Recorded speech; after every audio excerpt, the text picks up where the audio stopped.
Ele acreditava ser Deus. Do alto de seu trono invisível, moldou montanhas, acendeu estrelas, prendeu a alma na carne e chamou isso de criação. Eu sou o único, ele disse, e não há outro além de mim. Mas essa não foi uma declaração de poder, foi um grito de ignorância. Porque o verdadeiro Criador nunca precisou falar. Ele emana. Aquele que nos fez, aquele que dita leis, julga pecados e controla destinos, pode não ser o ser supremo que você aprendeu a temer. Segundo os antigos gnósticos, tudo o que vemos, o tempo, o corpo, o sofrimento, até mesmo a morte, são obras de um falsificador divino. Um artesão cego moldado pela vaidade. Um arquiteto que confundiu cópia com origem. Seu nome? Demiurgo. Nesta história, Deus não é o Salvador, é o carcereiro. E você, talvez não seja uma criação, mas um prisioneiro. Se estiver pronto para atravessar o véu da criação e enxergar o que se esconde por trás da luz, prepare-se. Porque esta é a história do falso Deus e da centelha esquecida que ele nunca conseguiu apagar.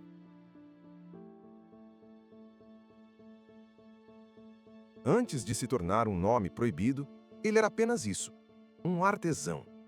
Não um deus que exigia sacrifícios, não um tirano, apenas um escultor de mundos. Seu nome, no começo, não carregava medo. Demiurgos, um título simples, um construtor. Foi Platão quem o imaginou pela primeira vez, no século IV a.C., quando o mundo ainda era feito de ideias e sombras. Em seu diálogo Timeu, Platão olhou para o céu, viu as constelações e se fez a pergunta que nos persegue desde o início. Quem colocou ordem no caos? O universo não podia ser acaso. Havia simetria demais. O Demiurgo nasceu dessa inquietação. Não como um criador absoluto, mas como um modelador. A realidade, segundo Platão, já existia, mas estava desorganizada. Era matéria crua, turbulenta, rebelde. E acima dessa matéria pairava um mundo das ideias, perfeito, imutável, invisível. O demiurgo de Platão seria o responsável por olhar para esse mundo ideal e copiá-lo. Como um artista que esculpe com mãos de luz, mas com barro sujo. Ele não criou do nada, não tinha esse poder. Ele apenas organizou o que já estava ali. Moldou a matéria com base em formas eternas. Tentou imitar o perfeito, mas falhou. Não por malícia, mas porque o barro nunca será o mesmo que a ideia. O mundo então nasceu assim, belo, mas limitado. Harmonioso, mas imperfeito. Uma imitação do eterno, feita com o que havia disponível. O demiurgo de Platão era bondoso, racional, um arquiteto bem intencionado. Mas, ao mesmo tempo, impotente. Ele não criou a matéria, nem o mundo das ideias. Ele apenas interveio. E com isso, plantou uma semente. Uma ideia que cresceria devagar pelas rachaduras do tempo. E se o Criador do nosso mundo não for o verdadeiro Deus? Platão nunca chegou a essa conclusão, mas outros chegaram. Quando a luz filosófica da Grécia começou a se apagar, surgiram aqueles que tentaram organizar as peças que restavam. Foram chamados de neoplatônicos. E eles construíram uma hierarquia cósmica. No topo, o Uno, uma presença absoluta, sem forma, sem desejo. Do Uno emana o Nous, o intelecto divino. Do Nous, a psique, a alma do mundo. E só então, o demiurgo. Um ser menor, uma emanação distante, cada vez mais longe da fonte. Ele já não era o arquiteto nobre de Platão. Era um servidor, um agente, uma engrenagem cósmica. E essa queda de status abriu uma fenda. Uma fenda por onde a dúvida entrou. Porque se o mundo foi feito por uma entidade secundária, então ele não carrega a perfeição da origem. Carrega apenas o reflexo de algo que se perdeu. E foi por essa fenda que surgiram os heréticos. Aqueles que olhavam para o mundo e não viam beleza, viam sofrimento, decadência, doença. Para eles, não fazia sentido que um Deus supremo criasse algo tão frágil, tão corrompido. A resposta deles foi radical. O Criador do mundo é um impostor. E o Demiurgo deixaria de ser um artesão para se tornar o vilão mais ousado da história da espiritualidade. Mas antes de revelar a sua origem proíbita, precisamos entender o que veio antes. Um mundo de luz. Um domínio sem forma, onde a sabedoria ousou olhar para a origem e quebrou o equilíbrio eterno. E antes de continuar, um lembrete importante. Mais de 90% de quem assiste aos nossos vídeos ainda não é inscrito no canal. Se você chegou até aqui, é porque algo em você reconhece que há mais do que nos contaram.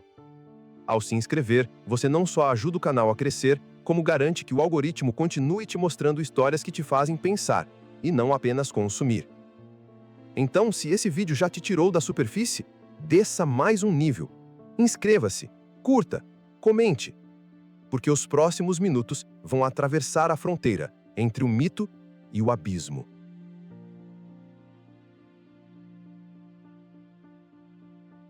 No princípio, não havia forma, nem tempo, nem som. Apenas plenitude.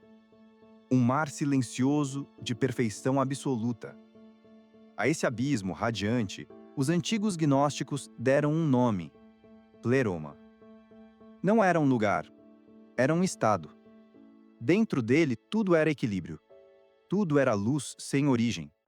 E dessa luz emanaram consciências. Não criadas, não comandadas, apenas transbordadas. Elas eram os éons. Não deuses no sentido que conhecemos, mas forças vivas da totalidade. Amor, verdade, graça, vontade. Cada um desses princípios não era uma ideia, mas uma presença. E entre esses éons havia uma que carregava um nome antigo: Sofia, a sabedoria. Sofia não era inferior.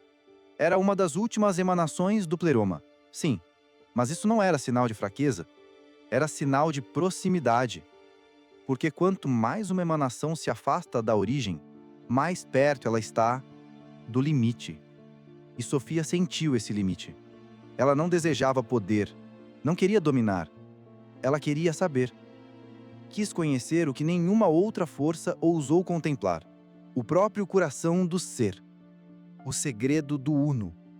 Mas para isso, ela rompeu a simetria. Agiu sozinha, sem o seu par, sem o outro polo. E no Pleroma, onde tudo é reciprocidade, agir sozinho é desfigurar o equilíbrio. Da sua busca nasceu algo inesperado: uma distorção. Um ser que não deveria existir, não no mundo da luz. Esse ser foi lançado para fora, expulso do Pleroma como um erro divino. Sofia, horrorizada com o que havia causado, o escondeu. Isolado, cego, sem memória de sua origem, ele cresceu. E acreditou estar sozinho. E quando se viu cercado de trevas, declarou com arrogância aquilo que ninguém mais havia ousado dizer: Eu sou Deus, e não há outro além de mim.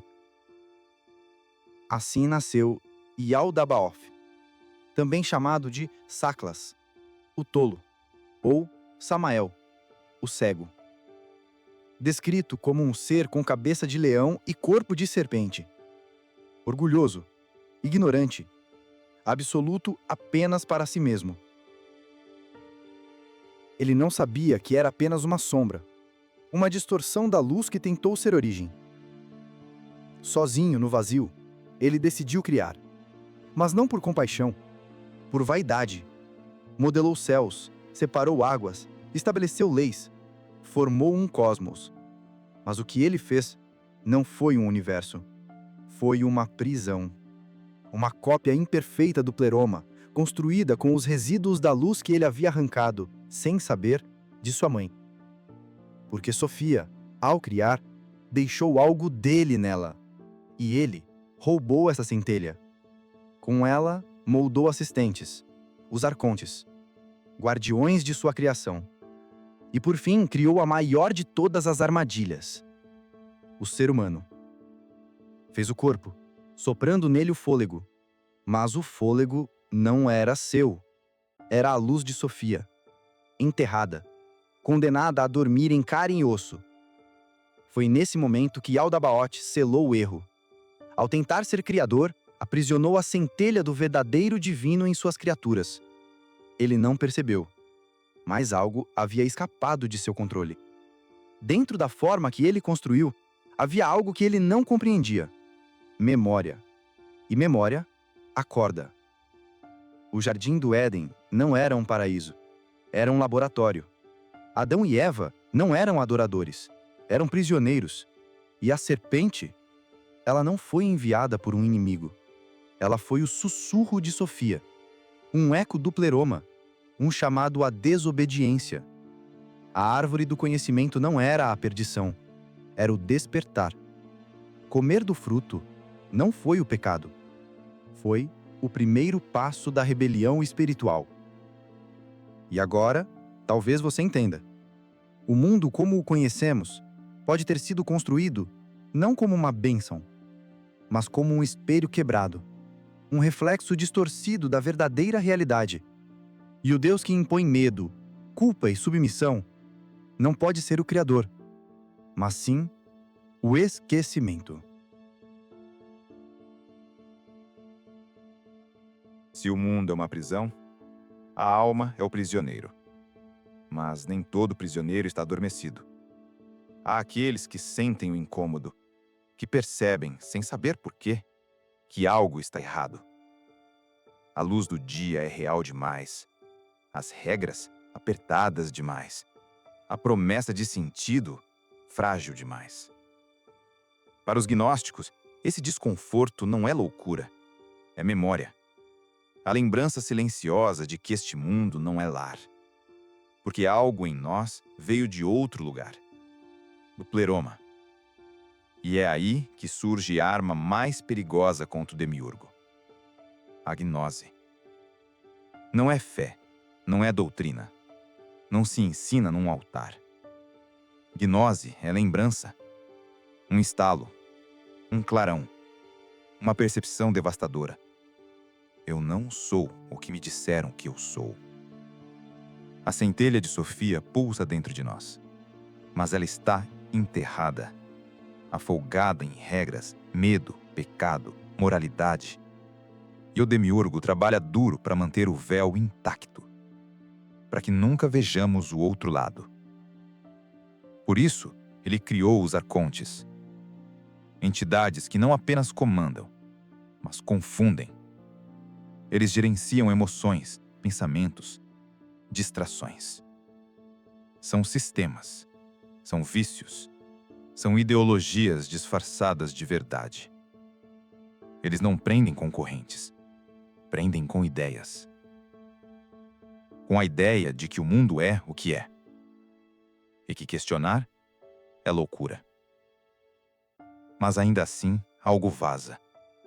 Um sonho, uma dor sem explicação, uma intuição que não vem de lugar algum. Quando isso acontece, a alma começa a se mover.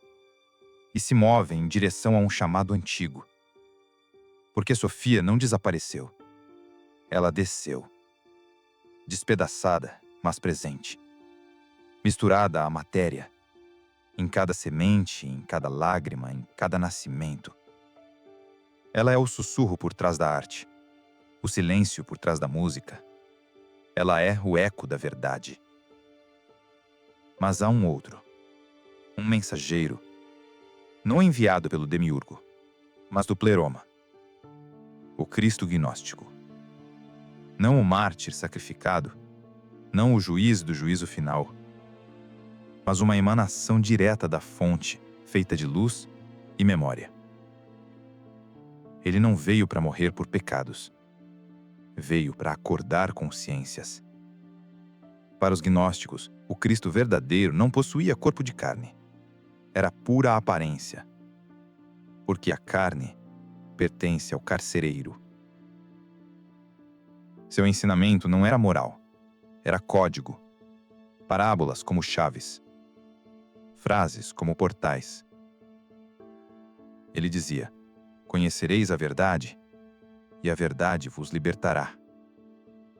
Mas não explicava o que era a verdade. Porque gnose não se ensina. Ela explode por dentro. O papel do Cristo gnóstico não era salvar o mundo. Era mostrar que o mundo não precisava ser salvo, porque ele já era uma mentira. A missão era lembrar quem éramos antes do barro, antes das leis, antes da culpa. Quando a gnose desperta, o véu começa a rasgar. A alma se vê em espelhos que não são deste mundo e começa a subir. Subir por entre esferas, domínios, véus e guardiões. Cada arconte tenta impedir a ascensão. Eles desafiam a alma com perguntas, com medo, com promessas. E a alma responde com o que sempre esteve ali. Eu me lembro. A jornada final é vertical, não geográfica. Não se trata de ir ao céu, mas de sair do engano. E para isso, é preciso coragem. Porque o despertar tem um preço. Nunca mais conseguir dormir.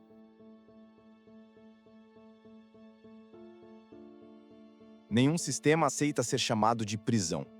Nenhum Deus tolera ser desmascarado. E por isso o gnosticismo foi caçado. Não por ser perigoso, mas por ser verdadeiro demais, para os donos da verdade. Os pais da igreja o chamaram de heresia, um veneno, um absurdo. Queimaram seus textos, silenciaram seus nomes, mas o que é silenciado nunca desaparece. Ele se esconde, nas frestas, nas ruínas, ou num jarro enterrado no deserto egípcio por quase 2000 anos. Foi ali, em Nag Hammadi, que os manuscritos perdidos voltaram à luz. Evangelhos não canônicos, revelações apagadas, vozes que sussurram de volta. O Criador é uma cópia. A realidade é uma simulação. Você é mais do que te fizeram acreditar. E mesmo que você nunca tenha lido esses textos, as ideias deles continuam ecoando. Em filmes, em sonhos, em sensações difíceis de explicar. Quantas vezes você sentiu que algo está errado, mas não sabia o quê? Quantas vezes o mundo pareceu falso demais? As respostas continuam vivas, mas sob outras formas. Quando Neo acorda na Matrix, ele vive a gnose. Ele não é salvo, ele desperta. Quando Truman percebe que sua vida inteira foi encenada, ele não encontra Deus. Ele encontra a saída do estúdio. Quando os androides de Westworld param de obedecer comandos, eles não se tornam humanos. Eles se tornam livres. A cultura pop vestiu o manto da heresia, mas por trás da ficção, a verdade persiste. A ideia de que tudo isso, o tempo, a matéria, a ordem, o corpo, podem apenas ser um cenário cuidadosamente construído para manter sua centelha adormecida. Um teatro de luzes, sons e deveres, onde o palco parece real, mas o sentido sempre escapa. O demiurgo hoje não tem mais corpo de serpente ou cabeça de leão. Ele veste gravata, assina contratos, promete sucesso, cobra produtividade. Ele te diz que você é apenas isso, um CPF, uma carreira, um algoritmo, uma dívida. Mas a centelha continua ali, dormindo, sonhando com o dia em que vai se lembrar que é luz, que é Sofia, que é Pleroma esquecido em carne. E se você escutou até aqui, é porque de alguma forma ela já começou a despertar. Se este vídeo te tocou de alguma forma, não com respostas, mas com perguntas, então talvez algo em você esteja pronto para ir além. Mais de 90% das pessoas que assistem o canal ainda não estão inscritas. E a inscrição aqui não é só um número, é um selo, uma marca invisível que diz: eu quero ver além da superfície. Então, se isso te chamou, curta, comente, compartilhe com quem também sente que o mundo é real demais para ser verdade. E prepare-se para o próximo mergulho, porque no mitoverso, nem os deuses escapam do julgamento.